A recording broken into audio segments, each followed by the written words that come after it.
नमस्कार साथियों, मैं आज आपके लिए कक्षा 12 के जो जनसंचार का टॉपिक है, उनमें उल्टा पिरामिड शैली के बारे में चर्चा करने के लिए आया हूँ।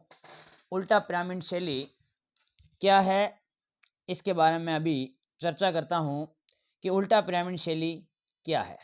देखिए, इनमें किसी घटना या विचार या समस्या के सबसे महत्वपूर्ण तथ्यों या जानकारी को सबसे पहले बताया जाता है। यानी कि कोई भी घटना है, कोई भी जानकारी है, उस जानकारी को सबसे पहले बताना ही उल्टा पिरामिड शैली है। इसलिए उसे उल्टा पिरामिड शैली कहते हैं। कहने का मतलब ये हुआ कि किसी भी प्रकार की कोई भी घटना है, उस घटना को सबसे पहले बताकर उसे घटते क्रम में किसी भी बात को लिखना उल्टा पिरामिड शैली कहलाती है। तो परीक्षा में सवाल आए कि उल्टा पिरामिड शैली क्या है, तो कोई भी घटना है, उस घटना को घटते क्रम में लिखना, घटते क्रम में लिखना उल्टा पिरामिड शैली कहलाती है। उल्टा पिरामिड शैली कहलाती है।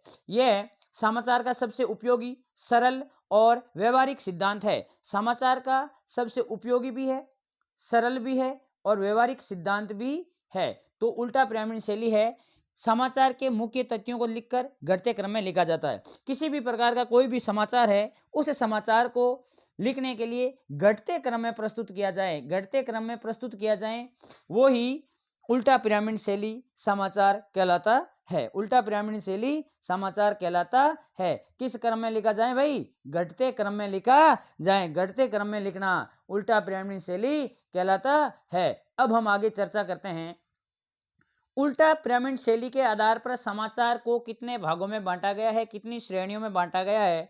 तो उल्टा पिरामिड शैली में समाचार है, उसको 3 श्रेणियों में बांटा है। उल्टा पिरामिड शैली में समाचार को 3 श्रेणियों में बांटा है। ध्यान रखना है कि उल्टा पिरामिड शैली है, इसमें देखिए 3 प्रकार क्या क्या है जी। नंबर 1 इंट्रो, जिसे मुख्य या इंट्रो मुकड़ा लीड के नाम से भी जाना जाता है। समाचार का महत्वपूर्ण पहलू शुरुआत में लिखा जाता है।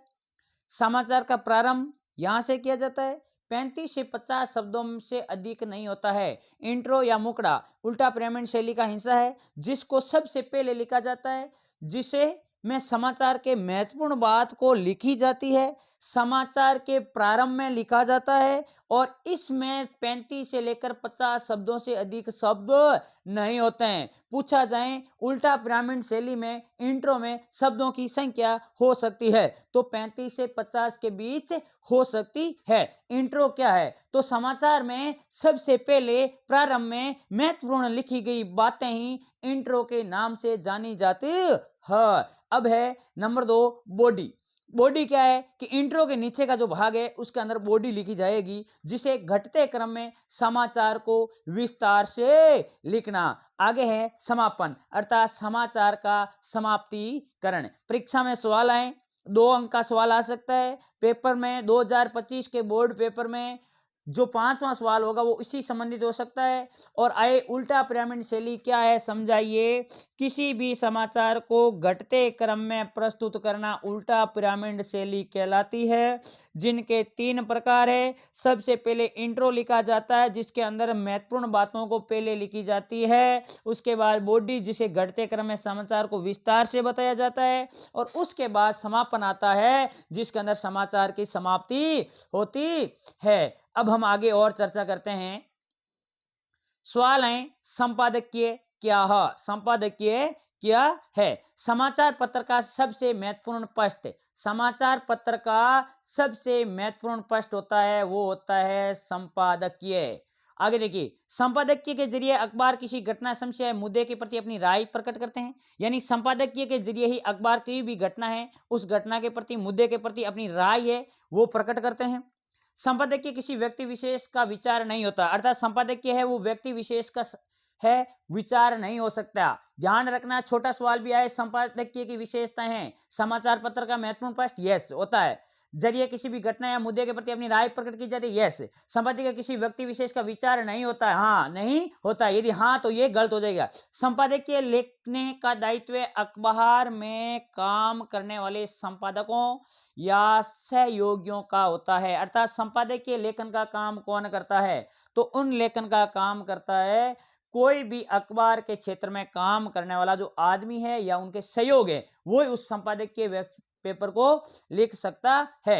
विभिन्न विषयों के विशेषज्ञों के लेख संपादकीय पृष्ठ पर, और जो संपादकीय पृष्ठ पर क्या होता है कि बड़े बड़े जो विशेषज्ञ है वो अपने विचार इस संपादकीय पृष्ठ के माध्यम से हम तक पहुंचाने का काम करते हैं। संपादकीय को समाचार पत्र की आत्मा कहते हैं। ये बात भी इंपॉर्टेंट है कि संपादकीय को समाचार पत्र की आत्मा, समाचार पत्र की आत्मा किसे कहते हैं, तो आपका जवाब होना चाहिए संपादकीय को। ध्यान रखोगे। एक और विशेषता बताई थी मैंने, मुख्य पृष्ठ, अर्थात कह सकते हैं हम सबसे महत्वपूर्ण पृष्ठ भी संपादकीय पृष्ठ होता है। इसे किसी नियम में बांधा नहीं जा सकता, स्वतंत्र विधा है। और ये ध्यान रखना, संपादकीय पृष्ठ है उसे किसी भी नियम में बांधा नहीं जा सकता, ये बिल्कुल स्वतंत्र विधा है, अर्थात स्वतंत्र रूप से काम करती है। यह जनमत का प्रतिबिंब कहलाता है। अर्थात जनमत का प्रतिबिंब किसे कहते हैं, संपादकीय पृष्ठ को। संपादकीय पृष्ठ स्वतंत्र विधा है। किसी भी विशेषज्ञों का लेख इसमें लिखा जा सकता है। इसमें लेखन का काम है वो अखबार में काम करने वाले संपादकों या सहयोगियों का होता है। और अखबार के क्षेत्र में सबसे महत्वपूर्ण पृष्ठ होता है वो संपादकीय पृष्ठ होता है। जन संचार माध्यम एवं समाचार संगठनों में द्वारपाल की भूमिका संपादक निभाता है।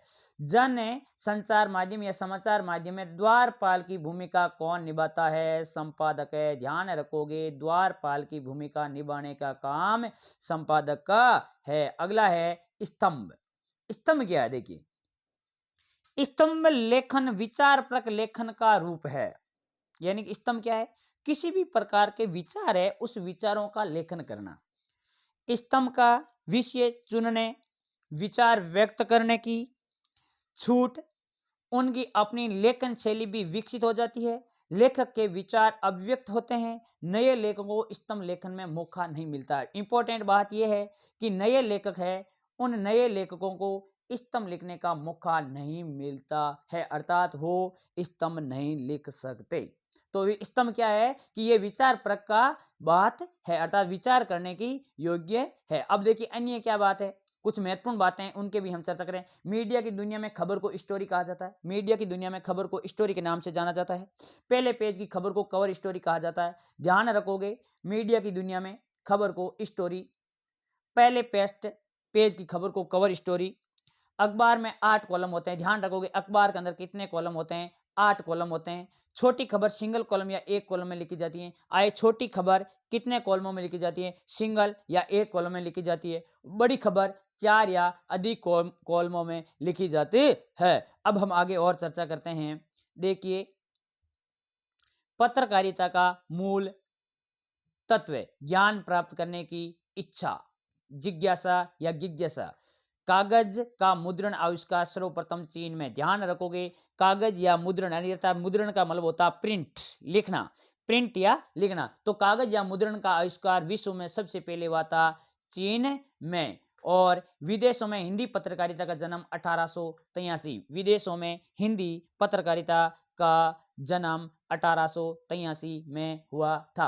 अब आगे हम भारत के बारे में बात करते हैं। मुद्रण कला का आगमन भारत में मुद्रण कला का आगमन कब हुआ, 12वीं क्लास के लिए इंपॉर्टेंट है, परीक्षा में आ सकता है कि भारत के अंदर मुद्रण कला का आगमन कब और कहां हुआ। तो 6 सितंबर 1556 में गोवा, 6 सितंबर 1556 गोवा। किस उद्देश्य से किया गया, ईसाई धर्म के प्रचार प्रसार के उद्देश्य से, ईसाई धर्म के प्रचार प्रसार के उद्देश्य से। और उसमें प्रकाशन कब हुआ, 1780 में, 1780 में। अब आगे है कि उसमें पहला पत्र है वो कौन सा, मुद्रित पहला पत्र, ध्यान रखोगे, James Augustus Hicky Bengal Gazette of Calcutta, ये इनका पहला जो पत्र है वो निकाला गया था। अब हम आगे चर्चा करते हैं।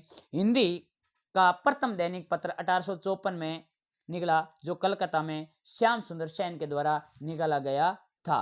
अब आगे हम बात करते हैं, बहुत इंपॉर्टेंट बात है, मीडिया जब तक जनता को साथ लेकर नहीं चलेगी तब तक जनता भी उसका साथ नहीं देगी। यह कथन किसका है, मीडिया जब तक जनता को साथ लेकर नहीं चलेगी तब तक जनता भी उनका साथ नहीं देगी। यह कथन कहने वाले पत्रकार जिसका नाम था प्रभास जोशी। ध्यान रखोगे, प्रभास जोशी ने क्या कहा कि मीडिया जब तक जनता को साथ लेकर नहीं चलेगी तब तक जनता भी उसका साथ नहीं देगी। किसने कहा? पत्रकार प्रभास जोशी ने। हमारे दैनिक जीवन की निशानी संचार, अर्थात हमारे दैनिक जीवन में अब जरूरत हो गई है संचार की, अखबार की, पत्र की।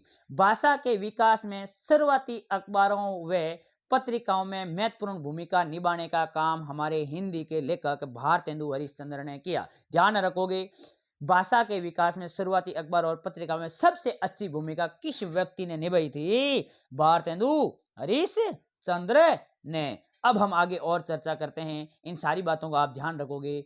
आगे के वीडियो में हम आगे की जो भी क्लास होगी उस क्लास में हम आगे की पत्रकारिता के बारे में और जानकारी लेंगे। तब तक धन्यवाद।